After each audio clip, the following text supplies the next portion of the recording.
am talking about something that is relatively a new collection of mine, and it's something I'm really passionate about, really excited about, and that is historical cookware. So the reason I say historical instead of antique is because my cookware collection that I use for my historical cooking, for campfire cooking, that I will be using for my master's thesis project. If you haven't watched the channel update, I talk about that a little bit more in there. But basically, I'm filming a YouTube series for my master's thesis about culinary history, and the whole thing will involve recreating historical recipes from The Female Emigrant's Guide, which is a historical Canadian cookbook. So the last 2 years, basically, I've been in the process of collecting, so buying, antiquing, various historical cooking tools to be able to have that more immersive, accurate presentation for the series. I'm really proud of the collection that I've kind of put together so far, and I wanted to share and talk a little bit about my process for antiquing, sort of my philosophy, I guess you could say. And also some thoughts that I had about antiquing and historical accuracy and the way that I've been able to combine historicals, so actual antiques, with more contemporary items, because I think finding a balance between these two is not only important but essential, especially if you're trying to put together a very specific assemblage of historical things for a contemporary purpose. So the first time I went to an antique shop, so basically the first antiques that I've bought, I have others that aren't just historical cookware, were 2 stoneware bowls. And I wanted to get them because, they're kind of historically ambiguous. Stoneware, earthenware, ceramics have existed for thousands of years. So it would kind of fit for my video project. I was able to date these particular bowls as a 4-bowl set from 1927 called Girl with Watering Can. I actually forget the company, but here's the bowl. It's got this beautiful raised texture of the girl watering the garden. So this is the smaller one of the 2 that I was able to find. And the bigger one looks exactly the same, just bigger. I was originally just gonna get the one, but then I felt bad, so I bought them both because I couldn't separate them. I rescued them, and that's kind of been my philosophy, rescuing things. The thing about bowls specifically is that they have ceramic glaze. Now, the one thing that I didn't do when I first got these that I learned about after, and I will do, is running a lead test. I don't know what's in them. I don't know what's in the glaze. I have baked with them, like I've mixed things in it already. Been fine, obviously, but going forward, I want to run a lead test on it and make sure that there's no lead in the glaze or in the parts of the bowl that are no longer glazed and have become porous, because obviously we don't want to cook with harmful chemicals. So other than that, I do have a couple others. This is the biggest one that I have. It looks similar to a Mason and Cash bowl. I don't think it is. I'm not sure if it is. It's in like perfect condition. Part of me even wonders, I did get it at an antique store, but part of me wonders if it actually is an antique. There's a couple bowls that I did get that are basically modern. For instance, this little guy, it has the person who made it engraved on the bottom. So I did get it at an antique store, but it's probably not an antique. I have this one.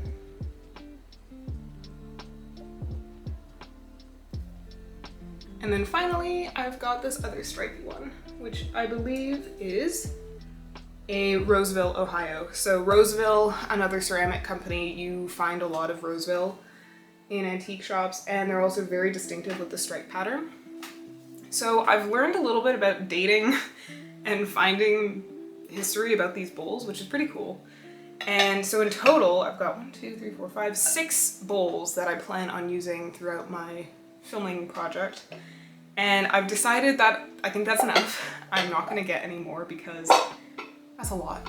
And that's currently the most represented item in my historical cooking kit. So yeah, that's the first thing. So on the topic of ceramics, I also have this excellent crock. This is something you could probably store preserved fruits in, honey. You could use it as a pickling jar, flour. It's got a lot of uses, which is fantastic. And they don't come with a lid because the idea is that you cover it with fabric and twine or hand-woven tape, or even maybe like a dried pig's bladder. Contemporarily you could probably use beeswax wraps. But they're really great. It's just a cute kind of storage container, and also accurate in general to multiple historical eras. So another pretty historically ambiguous buy, which is, to me, good value, is also only $27. So very good value. Another antique that I was looking for a while is a pommel, or like a potato masher. Took me a while to find it, but I found one that's in really good condition, and there's no cracks, significant cracks in the wood. That's what it looks like. And it's just like a fun tool with wood products, antique wood as well. Once you use it, wash it and dry it right away. The wood is obviously very porous, and if it gets too filled with moisture, it can crack, and bacteria can grow and all that kind of stuff. So that's just safe use of these kinds of things. And that brings me on to one of the things I wanted to talk about. My antiquing philosophy is that I only buy antiques that are in good enough condition for me to continue using. It's for a couple of reasons. Antiques aren't necessarily cheap, and if there's stuff specifically that you're coveting and looking for, which I'll share next, it can get very expensive. That said though, you can find really awesome deals, and it's kind of like a very cyclical economy. This stuff was made years ago, and by continuing to use it, not only do we give it a second life, but we're also not contributing to new economies and current things that are being made that are often not of the same quality and can be quite disposable. So in a way, I'd rather invest in stuff that's been seasoned through the years and I know that it's gonna last. And antiques can kind of offer an avenue for that. I also have some Pyrex, some Corningware as well that we still use in my house all the time because, why not? There's no reason to go out and get something like brand new. So that's kind of what I look for, especially for ceramics and for bowls. If the glaze is super cracked or if there's significant cracks in the bowl, even if I love it, I'm not gonna buy it because it's dangerous. That you never know if the whole bowl could just shatter on you or what the case may be. So I try to find stuff that I know I can continue using. So stuff like the Pommel, for instance, it's in great shape. I feel like whoever had it at the antique shop put some kind of a treatment on it. And I don't feel bad about using antiques. I know that there's a lot of conversation around antique clothing and if people who buy it and have it in their private collection should wear it out and about. Personally, I would never do it. Also, I can never find antique clothing that even fits me to begin with, so it's kind of a non-issue. But it's one of those things where I don't want to buy it just to look at it. If I were to buy antique clothing, I feel like that would be the case. I'd probably just buy it just to look at it. And to me, that's not where the value is. In my own kind of personal opinion, in my own personal shopping practices, I guess. I like to buy stuff I can continue to use. So, back to the other point about price and coveting things. There was an antique that I was looking for a while. Those of you who are familiar with historical kitchens will know about the hanging skillets that are flat bottomed and they're basically a hanging frying pan. I love them, they're great, except every time I cook with them, I always end up offering a sacrificial food to the fire because it falls off the edge. So, solution to this, one of these that took me 4 months of consistent antique shopping to find. I'm not sure if it's got an official name, but it's like a hanging skillet, except it's got walls, a little spout, and a lid. So this took me a while. It was a rather high price tag, the most amount of money I've actually spent on an antique before, but to me it rounded out my collection. It represented something that I didn't have with sort of, I guess you could say, technological refinements of having the wall. So my stuff isn't gonna fall out and get offered to the fire. So I love this. I named him Toddle because I don't know, he's just adorable. And yeah, so he was in pretty rusty shape when I did pick him up. And so with a couple of hours of taking a steel brush on a Dremel drill and basically just getting all the rust off, putting stove black on the outside and then seasoning the inside with some vegetable oil, I'm fairly confident that I will be using this quite a bit in my historical cooking adventures, and thankfully, it's in fantastic structural condition aside from the rust, which is now all gone. So cast iron also historically was one of the most important things a woman could pass down after she'd passed. Cast iron and her sourdough starter were the two most bequeathed items in wills, at least in the Upper Canada region. So it just goes to show, I don't really know how old this thing is. I think it post-dates the kind of main era that I look at, which is the late 18th century to the 1860s, roughly. So yeah, I'll have to do some more research on that. In terms of the other cast iron though, and now I'm moving away from antiques. The rest of the collection, minus one trivet, is all contemporary stuff. And yeah, this is a really interesting discussion that does exist out there. Where do you only use things that are super duper accurate or as accurate as possible, because accuracy to some degree is a bit of a myth? Or do you just preserve the historical function of the historical thing you're trying to use? So for instance, this is a modern cast iron frying pan that I got on sale from Canadian Tire for $20. There you go. It's from MasterChef. It's fantastic. It's got two handles, it's decent, bigger than my head, it's in great condition, and it was on sale. So it's one of those things where, okay, I found it was convenient and I bought it. They had cast iron frying pans back then. While it might not be 100 years old, it still fulfills the original function of being a frying pan. It looks fairly accurate to the time period because it's made from cast iron, which we know that they had. So in my mind, using something like that could be considered anachronistic, and I guess it is. All of these things are anachronistic to a certain degree, but it doesn't cause any issues for me, and that's further exemplified with the next set of tools that I have, and that is my bake kettle, or Dutch oven, as it's also known. This one is very heavy. It's a 10-quart Dutch oven from the company Lodge. They're a modern cast iron manufacturer. So there you go. Museums, most museums that I've been to that have bake kettles as part of their historical cooking kit are not antiques. They are from Lodge. So if museums can do it, I can do it. But it's another one of those things where, once again, it's a lot more convenient to just buy one of the contemporary ones. Usually you're paying less money because it doesn't have the status of being an antique. And it works for what I need it to work for, and it's pretty identical to ones that they had back then.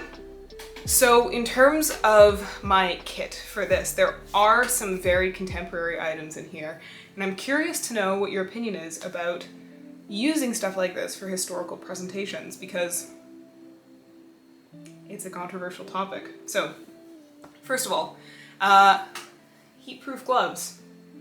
They are great because modern fire safety is important. It's not as accurate as I would like, but honestly, when I'm out there sometimes, I really feel like a towel over my hand just isn't gonna cut it. So they have a relatively low profile, but it's safety, it's modern safety, and thankfully we have the options to be safe, so I'm gonna use that. Next, I have from the company Instant Pot, a springform pan. So from the front, it looks passable. This mechanism, not so much. But the reason why I got this is because I have never seen a springform pan in an antique shop before, so I'm not gonna spend time looking for one, first of all. Secondly, my Dutch oven, my bake kettle, is a little bit smaller than standard pie pan sizes. So this one is a 9-inch, or yeah, it's a 9-inch in diameter springform pan, which means it fits perfectly into the bake kettle, but beyond that, there's enough room around the edges for me to pick it up and out of the bake kettle without burning myself, which is the most important thing because cast iron retains heat really, really well, but that means it stays hot for a long time. So then for cooking with the springform pan, I use this. It's an antique trivet. This is an antique. I did pick that up. And the reason being is that when you place a trivet at the bottom of the bake kettle and your pan on top, there's room underneath for the hot air to circulate, so you get a much more even cook around your bread or your cake or whatever it is. So that's kind of fun. And then last but not least, I have my pie pan. So once again, this is a bit of a modern situation. Metal pie pan, it is modern, but we added a handle to it, we being my dad. And the reason, once again, being is that because the bake kettle isn't a standard size, I can fit the pie pan in the kettle, but there is not enough room around the edges for me to lift it up without tipping it over or burning my hands. So the easiest way that we've been able to come up with, super simple. And I feel like that would be a point of contention for some people, that it's not accurate, therefore I shouldn't be using it. My version, my approach to that is specifically stating that, yeah, this is not accurate, but it fulfills the function of what this thing would have done historically. And there's a couple of modern reasons. First of all, the bigger the bake kettle are, the more expensive they are, and that can be really price prohibitive for a lot of people. This was an investment for living history. This was an investment for my academic career and for my thesis. And I use it doing campfire cooking for fun. So I've used it quite a bit. I have a lot of future recipes I want to try with it. But at the same time, going up 2 quarts to get a 12 quart is a lot of extra money. And that's not necessarily something that I can afford or even have the space for.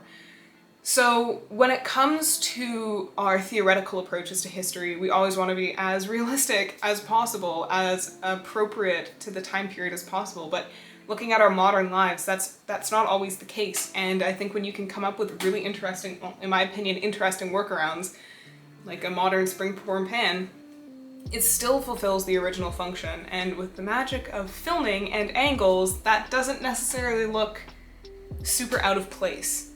So I'm excited to hear other people's thoughts about this. And in terms of accessories, I do have a few other things that go along with it. So I have this really nice hand-forged hook. It's really awesome for if you want to hold it on the fireplace arm and then hang something underneath, or for turning the lid of stuff or turning your pots around so you can get an even heat. It's great. Originally, the reason why I wanted this particular hook is because it's hand-forged and it's accurate. Once again, accurate. The only issue, I wanted to use it to lift the lid off of my Dutch oven, of the bake kettle. So the issue with that though, is that you place coals on top of the lid, and sometimes the coals are unevenly placed. It's hot, you can't use your hands. The lid will tip, and you can get coals in your food, and you don't want that. So enter the modern tool with the historical function, a Dutch oven hook that's got a bar along the base and a hook so you can lift up your lid and not worry about it tipping. It's really smart and really practical. So once again, I'm not going to shy away from using this in a historical context because it keeps me safe, keeps the food edible, and it adds a general modicum of control and safety when you're working with fire equipment and heavy cast iron. Here's a fun one I wanted to bring attention to is my circular cookie cutter set. So this is a reproduction item from Parkhouse Tinsmiths. They are a group of volunteer tinsmiths that run out of the Parkhouse Museum in Amherstburg, Ontario. So they have a fantastic, it's so cool, a catalog, and basically you can send them an email and order anything from their catalog and they will make it for you. and send it to you. So it's a really fantastic resource for museums that do any kind of programming and you want something that people can actually pick up and touch and it's not an antique. But it's great for reenactors, for living historians, the history enthusiast basically. They are made out of tin, which means that they do rust. So when you wash them, you have to dry them right away to take the best care of them possible. But it's really cool to be able to just pick up something that is basically a reproduction of artifacts and things that we have in the past. So you've got 3 sizes. This is a really nice for cookies. I haven't used the medium one yet, but the smallest one I actually used to make a vent in a Raspberry Pi. So it's really fun, it's really awesome, and it's super cool that this is one of the services and one of the really cool educational things that this museum does. So if you want some cool reproduction tinsmith items, check out Parkhouse Tinsmiths. They have a whole website and their whole catalog is there, and it's really cool. Basically, there you have it. That's my collection of some of my, actually all of my historical cooking accoutrements. So there isn't much else that I want or need to round out my collection. If I do find something particularly cool and unique, then maybe I'll pick it up. But there isn't really anything else that I'm in the market for. Like I said at the beginning, I've spent 2 years putting this kit together, so I'm pretty happy with where I've gotten, and a lot of the stuff I was able to find was pretty affordable, so except for a couple of extenuating items. I'm planning on doing another video about antiques soon, hopefully, talking more about how to take care and preserve your antique items from a standpoint of somebody who, like me, might want to keep using them, and how are you able to keep using them safely in the future, and what goes into taking care of your antiques and keeping them spick and span. So I hope you enjoyed this video, and if any of the points that I brought up were interesting or you agree or disagree with, I'd love to hear your thoughts down in the comments. I think it's a really interesting topic, especially this idea of bridging the gap between our ideas of the historical past and how we can actually achieve that from a modern perspective. And in my opinion, that does include using modern items and trying to fill in the spaces when we can't or don't want to use antiques. So, as always, thanks for stopping by, and I hope you enjoyed the video.